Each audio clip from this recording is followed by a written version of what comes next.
Hive series of C lights have become popular over the past few years for their fantastic balance between output and size, with a handful of modern lighting features chucked on top.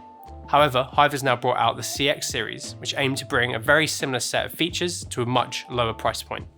This new series from Hive is going to sit alongside the C series. There are two main differences between the C and the CX series, which are the way you can control the light and the price. But there are a few small changes also. The new CX series has had the controls from the back of the light removed. This means you can only control the light via either DMX or via Bluetooth with the Hive Shot App. The prices have also been cut. The Wasp 100 has dropped from £1,240 to £786, and the Hornet 200 has gone from £2,031 to £1,242. That's a huge cut in price considering you're getting the same quality of light and light output. Being made of aircraft grade aluminium, the CX shares the same very high build quality as the C series line of lights, and does just as great of a job at keeping cool over long periods of use. They are also incredibly small considering the amount of light they can kick out. The Wasp CX weighs in at only 900 grams and is only 16.5 centimeters long with a 10 centimeter diameter, and the Hornet CX weighs in at 990 grams and is only 22 centimeters long with a 10 centimeter diameter. This means that these fixtures are extremely easy to rig into any position you could possibly want and makes traveling with them easy. For mounting, the Hornet CX uses the same ring system as the C series. This ring mounts around the outside of the light and provides a baby pin mount as well as these two mounting points that can be used to mount accessories such as the power supply or V-mount battery plate. I really like this ring design, and the change position of the 1/4" thread on the back could come in quite handy. I was also very impressed with how sturdy this is when mounting larger modifiers. I've owned a Bowens Lumiere 120 Octa for years, and every Bowens mount light I have used with it has struggled because of the weight of the thing. However, when mounting it onto the Hornet with the ProPhoto adapter ring, I was really impressed with how well it held this massive modifier without any slipping. Hive uses the same modifier mounting system across their entire range of lights. You have both a bayonet mount and a ProPhoto. That means you can mount a huge array of modifiers depending on the light you want to produce. Hive produces a range of different modifiers, and you also have the option to adapt using speed rings, as well as the huge array of ProPhoto modifiers. The back of the CX series has seen the most change over the C series. You have lost the USB port, indicator lights, the main control panel and dials, and the DMX switch. The 1/4" has also moved from the bottom right to the centre, and the 4-pin XLR power input has changed to this smaller one. I do think that they should have kept this 4-pin XLR, but I guess this is probably to cut down on costs.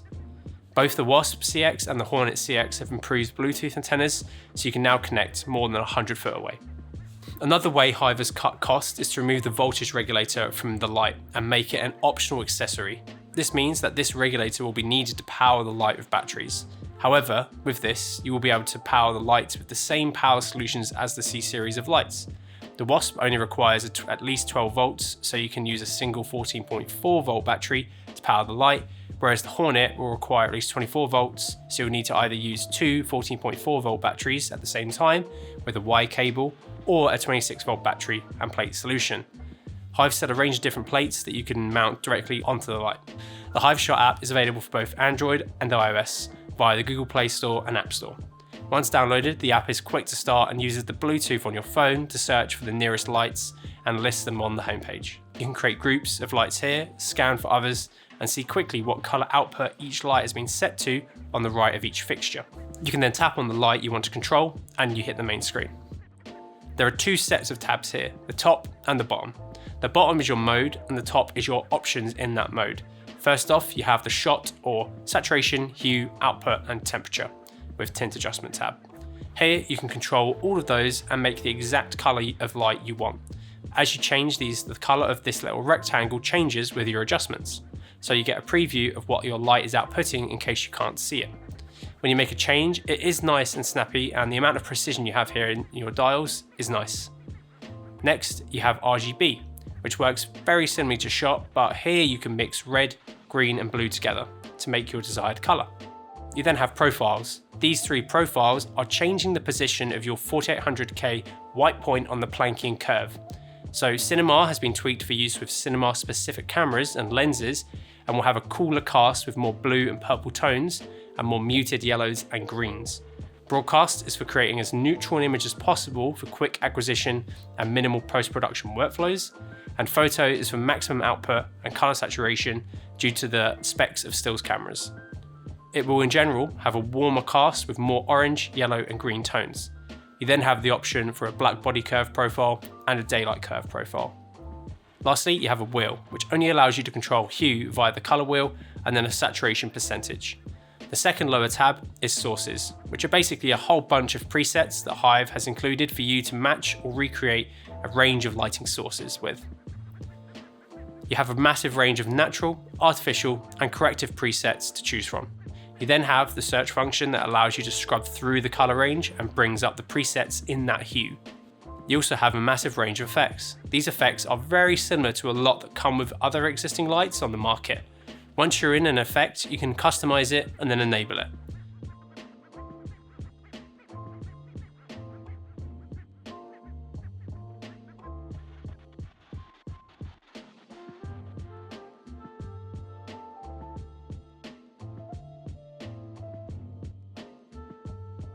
The one thing we noticed with the Hornet CX was how it doesn't quickly blast between light, but it almost fades between brightnesses.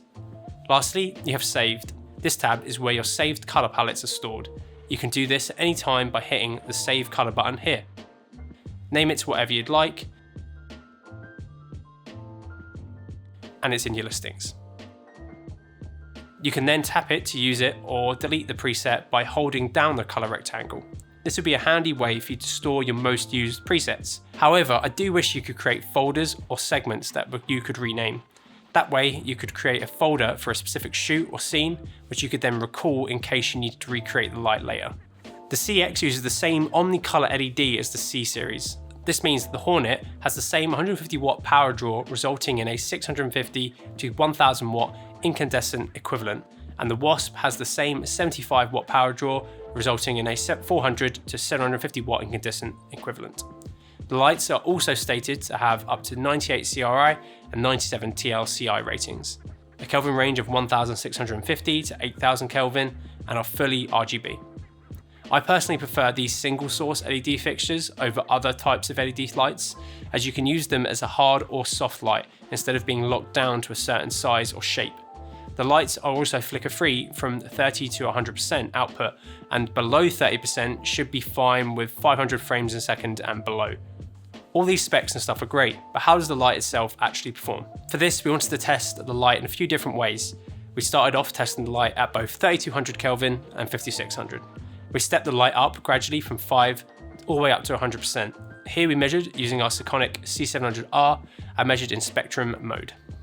At 3200K, the light averaged a Kelvin output of 3099 and a CRI of 92.4, and at 5600K, the light averaged a Kelvin output of 5306 and a CRI of 91.24. We then moved on to some output tests. For this, we measured out marks for 1 meter, 2 meter, and 3 meter. I then measured the light at both 3200 and 5600 Kelvin at all three of these distances. The light is bright, measuring at 1450 lux at 1 meter at 3200K and 1810 lux at 5600K.